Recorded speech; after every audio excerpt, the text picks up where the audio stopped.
Hi, I'm Fuzz Sanderson. I'm the coordinator for the Piedmont Earthskills Gathering, held here at Shikori Hills, North Carolina. If you'd like to know more about the gathering, come check us out at PiedmontEarthskillsGathering.com. I'm Keith Bernoble. I've been interested in archaeology, experimental archaeology, and I'm very interested in geology. So I started out flint napping, and then as I was hiking creeks looking for rocks, I found clay and got into making pottery. I like food, so we're busy here making some pots made out of mud, burned in a campfire.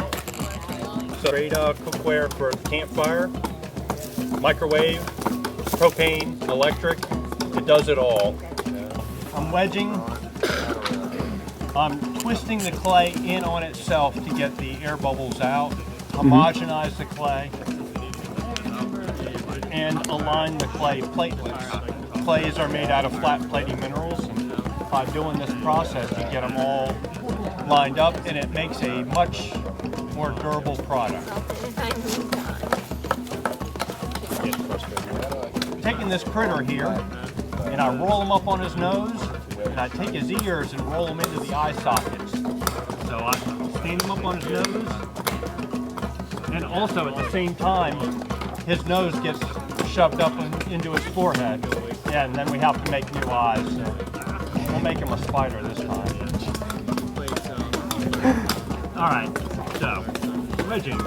This process here is a process of shaping with an anvil, as well as compressing and condensing the clay.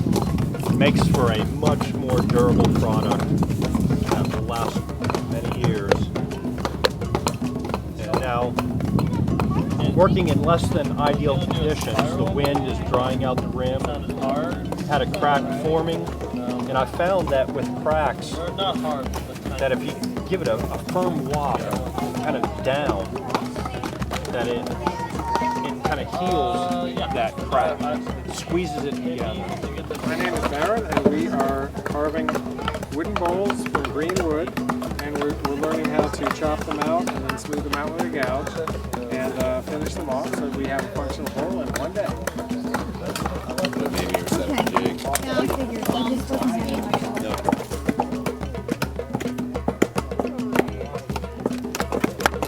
It's the same thing.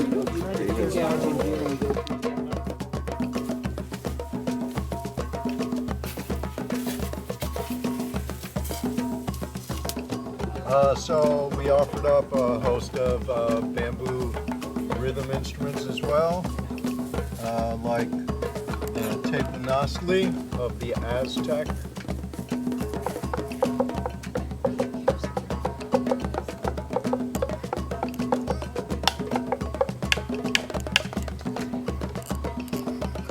Also in that part of the country, you find the guiro, usually made out of a gourd. I made this out of bamboo.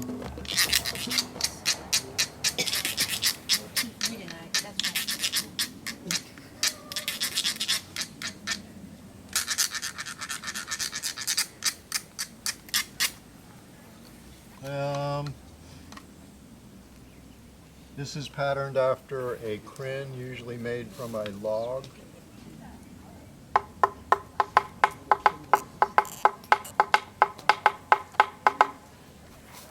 And a bamboo shaker or maraca.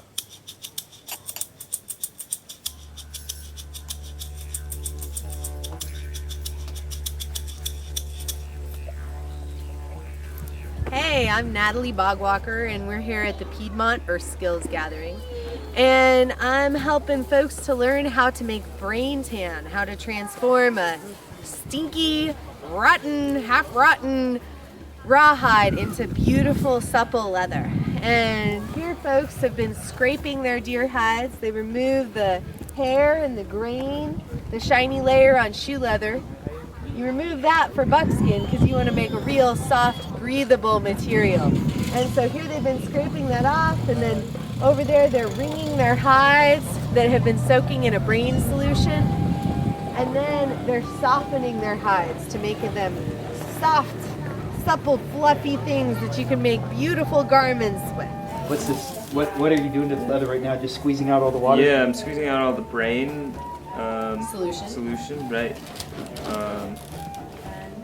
And it's working into the membrane, It's right? forcing the brains through the fibers of the Forcing the fiber, forcing the brain solution into the fibers. through the fibers of the hide. So the hide is a network of interlocked fibers, kind of like felt.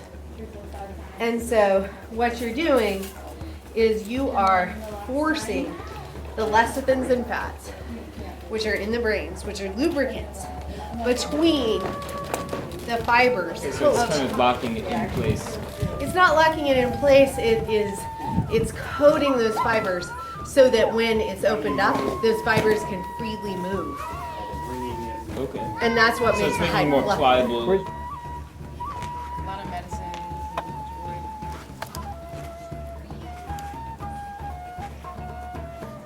Almost makes me want to learn how to read.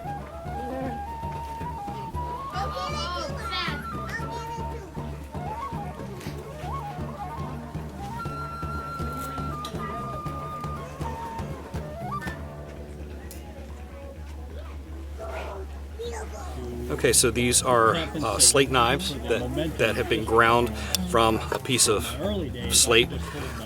The slate's nice because it's pretty easy to grind against a piece of sandstone that you can find. There's a lot of sandstone in the area, and basically what you're doing is you're taking a thin rock and you're slowly grinding it to put a nice edge on it.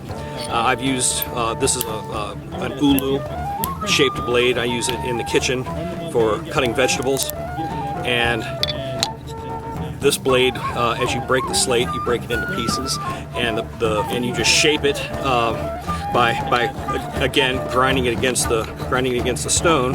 And then once you have your shape of your knife, and you want to start to put an edge on it, you pick one edge to be the cutting edge, and then you slowly just sharpen it like you would a steel knife or an iron knife.